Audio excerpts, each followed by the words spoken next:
नमस्कार दोस्तों, मैं सस्मिता मिश्रा, ब्लेसिंग टीम उड़ीसा से। हम चर्चा कर रहे थे परमहंस योगानंद जी की किताब ऑटोबायोग्राफी ऑफ ए योगी। अब आगे की चर्चा। Audio number 23। हर दिन देर दोपहर को मैं एमोहन स्ट्रीट चला जाता। मास्टर महाशय के लबालब भरे दिव्य रूप की छलकती बूंदों को ही अपने ऊपर टपकने के लोभ से मैं अपने को रोक नहीं पाता था। इससे पहले मैं कभी किसी के आगे इतनी भक्ति भाव से नतमस्तक नहीं हुआ था। अब मैं मास्टर महाशय के चरण स्पर्श से पवित्र भूमि पर चलने की ही अपनी सौभाग्य मानने लगा था। मास्टर कृपया इस चंपा की माला को स्वीकार करें जिससे मैंने विशेष तौर पर आपके लिए तैयार की है। एक दिन मैं ढेर सारी फूलों की मालाओं को लेकर आया और मास्टर से उन्हें लेने की याचना की, लेकिन बार बार मेरे अनुरोध को अस्वीकार करते हुए संकोच के साथ वे पीछे हट गए। मुझे दुखी देख अतः उन्होंने मुस्कुराते हुए स्वीकृति दे दी। क्योंकि हम दोनों माँ के भक्त हैं, इसलिए अब अपने शरीर रूपी मंदिर में माला धारण कर लीजिए। उनके महान सरल स्वभाव में अहंकार के घर करने की लक्ष्य मात्र भी जगह नहीं थी। कल हम दक्षिणेश्वर मंदिर चलेंगे, जहाँ मेरे गुरु का सदा के लिए वास है। मास्टर महाशय ईसा मसीह समान गुरु रामकृष्ण परमहंस के शिष्य थे। अगले दिन सुबह हम नाव से गंगा नदी को पार करते हुए 4 मील दूर मंदिर गए। काली माँ के 9 गुंबद वाले मंदिर में हमने प्रवेश किया, जहाँ माँ काली और भगवान शिव की मूर्ति चांदी के अति कौशल से निर्मित हजारों पंखुड़ियों वाले कमल पर विराजमान थी। मास्टर महाशय आनंद से ओतप्रोत हो गए। वे अपने प्रिय माँ के प्रेम में मग्न थे। जब उन्होंने माँ का नाम अपना जपना शुरू किया, तब मेरा आनंदित हृदय मानो हजारों टुकड़ों में बंट रहा था। बाद में हम उस पवित्र मंदिर के प्रांगण में टहलते हुए एक झांव की झाड़ी के पास रुक गए। हमेशा मधुर रस प्रवाहित करने वाला ये वृक्ष मानो मास्टर महाशय से प्रभावित अमृत का प्रतीक था। उनका भक्ति जाप चल रहा था। मैं जमीन की घास पर स्थिर होकर बैठ गया। मेरे चारों तरफ झांव की गुलाबी पंखुड़ियाँ पड़ी हुई थी। मैं थोड़ा देर के लिए अपना शरीर भूलकर दिव्य लोक की सैर करता रहा। मेरे पवित्र गुरु के साथ दक्षिणेश्वर की अनेक तीर्थ स्थानों में मेरा ये प्रथम यात्रा थी। उनके मैंने ईश्वर की मधुरता को माँ के रूप में अथवा दिव्य करुणा के रूप में जाना। एक शिशु के समान इस संत को ईश्वर के पिता स्वरूप अथवा दिव्य न्याय के जिसे कठोर और सटीक निर्णय शामिल होते हैं, उनमें कोई विशेष रुचि नहीं थी। इस तरह की कल्पना उनके कोमल स्वभाव के विपरीत थी। वे पृथ्वी पर स्वर्ग के साक्षात देवता स्वरूप हो सकते हैं। ये प्रार्थना मैंने लीन देखकर मेरे मन में विचार उठा। वे विश्व को बिना किसी निंदा, आलोचना अथवा गुण दोष की तरह देखते थे। वे उसी एक पवित्रता की दृष्टि से देखते थे। उनका शरीर, मन, वाणी और कर्म उनकी अपनी आत्मा की सरलता के साथ सहज सामंजस्य में था। मेरे गुरुदेव ने ऐसा ही कहा था। अपने निजी विचारों को व्यक्त करने से वे बचते थे। हर उपदेश को वे इस वाक्य के साथ समाप्त करते थे। वे अपने गुरुदेव श्री रामकृष्ण परमहंस से इतने एकात्मक थे कि वे किसी भी विचार को अपना विचार नहीं मानते थे। हाथ में हाथ डाले एक दिन संत और मैं उनके स्कूल के एक रास्ते पर चल रहे थे। एक घमंडी परिचित के आने से मेरे आनंद में खिलट पड़ गया। उससे अपने लंबे प्रवचन से हमें दुखी कर दिया। मैं देख रहा हूँ तुम्हें ये व्यक्ति पसंद नहीं है। संत के इन शब्दों को उसी अहंकार ने नहीं सुना जो अपनी ही बातों में मग्न था। मैंने जगत माता को इस बारे में बता दिया है। उन्हें भी हमारी दुखी परिस्थिति की जानकारी है। उन्होंने वचन दिया है, जैसे ही हम लाल मकान के पास पहुँचेंगे, इस आदमी को किसी अन्य काम की याद दिलाकर भेज देगी। मेरी दृष्टि उस मुक्ति पाने वाली स्थान पर टिक रही। जैसे ही हम लाल दरवाजे तक पहुँचे, वो व्यक्ति बिना कहे मुड़ा और चला गया। यहाँ तक कि उसने अपनी वाक्य भी पूरा नहीं किया और बिना विदा लिए चला गया। हवा में व्याकुलता की जगह शांति छा गई। दूसरे दिन मैं अकेला हावड़ा रेलवे स्टेशन के पास चल टहल रहा था। मैं कुछ क्षण के लिए मंदिर के पास खड़ा हुआ मन ही मन लोगों के समूह की आलोचना कर रहा था, जो ढोल और मंजीरों के साथ जोर जोर से कीर्तन कर रहे थे।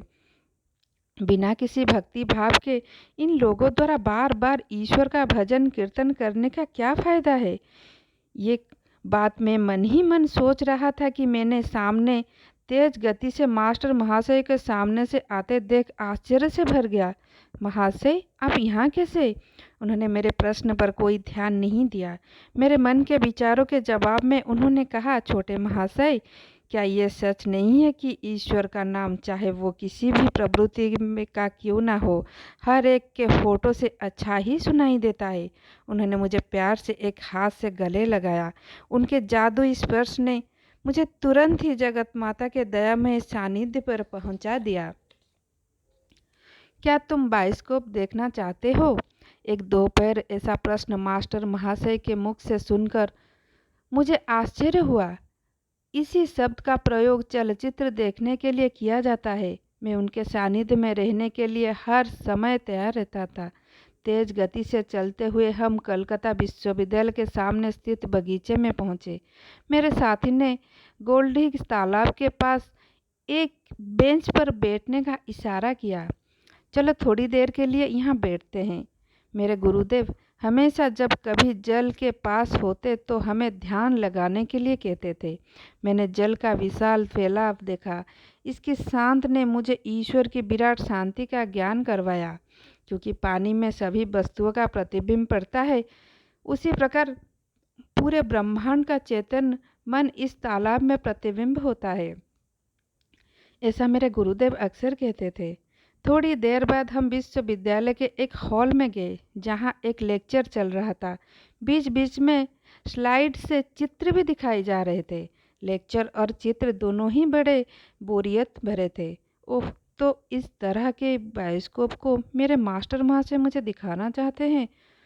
मेरे विचारों में व्याकुलता थी, लेकिन मैं अपनी बोरियत उन्हें दिखाना नहीं चाहता था। तभी उन्होंने मेरी तरफ झुककर कहा, जैसा मैं देख रहा हूँ तुम्हें ये बायोस्कोप अच्छा नहीं लग रहा है। मैंने ये बात माँ को बता दी है। उन्हें हमारे साथ पूरी सहानुभूति है। उन्होंने कहा है कि अभी लाइट चली जाएगी और तब जब तक कैमरा नहीं छोड़ते तब तक ये नहीं आएगी। जैसे ही फुसफुसाना बंद हुआ, हॉल में अंधेरा छा गया। प्रोफेसर ने आश्चर्यचकित होकर कहा, इसी हॉल की बिजली में कुछ खराबी आ गई है। तब तक मैं और मास्टर महाशय हॉल से निकल चुके थे। गैलरी से मैंने तिरछी नज़रों से देखा, हॉल फिर से प्रज्वलित हो चुका था। छोटे महाशय, आपको उस बायोस्कोप से बहुत निराशा हुई, लेकिन मुझे लगता है ये आपको अच्छा लगेगा। मैं और संत महाराज विश्वविद्यालय की इमारत के सामने फुटपाथ पर खड़े थे। उन्होंने मेरे कोमलता से हृदय के ऊपर सीने को थपथपाया। एक अजीब सी शांति मेरे ऊपर छा गई, जैसे आधुनिक टकीज में आवाज़ जाने पर एक मुख चित्र बन जाता है। उसी तरह उस दिव्य हाथ ने धरती में होने वाले कोलाहल का गला घोट लिया। पैदल चलने वाले यात्री, ट्रम गाड़ियाँ, बैलगाड़ियाँ और लोहे की पहिए वाली घोड़ा गाड़ियाँ सब बिना शोर मचाए आ जा रहे थे। मैं अपने चारों तरफ के दृश्य बड़ी आसानी से देख सकता था, मानो मेरी दृष्टि सर्वव्यापी हो गई हो। कोलकाता शहर के छोटे हिस्से की सभी गतिविधियां बिना किसी आवाज़ के मेरे सामने चल रही थी। राख की पतली परत के नीचे से आने वाली मध्यम रोशनी पूरे दृश्य के सामने व्याप्त थी। मेरा स्वयं का शरीर भी अनेक परछाइयों की तरह यद्यपि स्थिर था, जबकि अन्य चलते फिरते ही दिख रहे थे। मेरे कई मित्र भी मेरे पास आए और चले गए, तथापि उन्होंने मेरे तरफ देखा मगर बिना पहचाने निकल गए। इस अद्वितीय मुख चलचित्र ने मेरे अंदर अवर्णनीय आनंद का संचार कर दिया। अचानक मेरी छाती को मेरे मास्टर महाशय ने हल्के से थपथपाया। मेरे कानों में पूरे विश्व का कोलाहल बजने लगा। मैं अचानक, जैसे कि किसी ने मुझे कठोरता से कोमल सपनों से जगा दिया है। एक दिव्य मदिरा मेरी पहुंच से बाहर थी। छोटे महाशय, मुझे लग रहा है ये बायोस्कोप तुम्हें पसंद गया।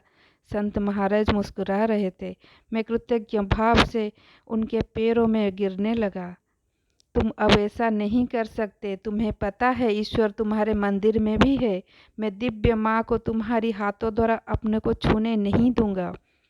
यदि किसी ने सीधे साधे मास्टर महाशय और मुझे भीड़ से भरे हुए फुटपाथ से गुजरते देखा होगा तो उसने अवश्य ही ये सोचा होगा कि हम दोनों नशे में घूमते हैं। मुझे लगा उतरती हुई संध्या की छाया भी ईश्वर के साथ सहानुभूति जताते हुए नशे में थी। जब अंधकार अपने रात के जुनून से बाहर आया तब मैंने अपने को अगली सुबह अति आनंदित पाया। लेकिन मेरी याद में हमेशा के लिए अंकित होने वाली तस्वीर में दिव्य माँ की प्रिय पुत्र मास्टर महाशय रहेंगे। उनकी महान कृपा के वर्णन के लिए मेरे शब्द बहुत तुच्छ है।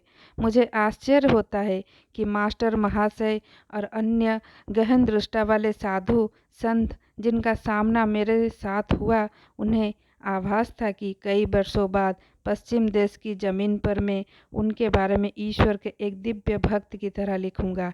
उनके इस पूर्वाभास पर मुझे किंचित मात्र भी आश्चर्य नहीं है। मुझे आशा है मेरे पाठकों ने जो अभी तक मेरे साथ रहे हैं उन्हें मैं आश्चर्य नहीं दूंगा। आज के लिए इतना ही। नमस्कार।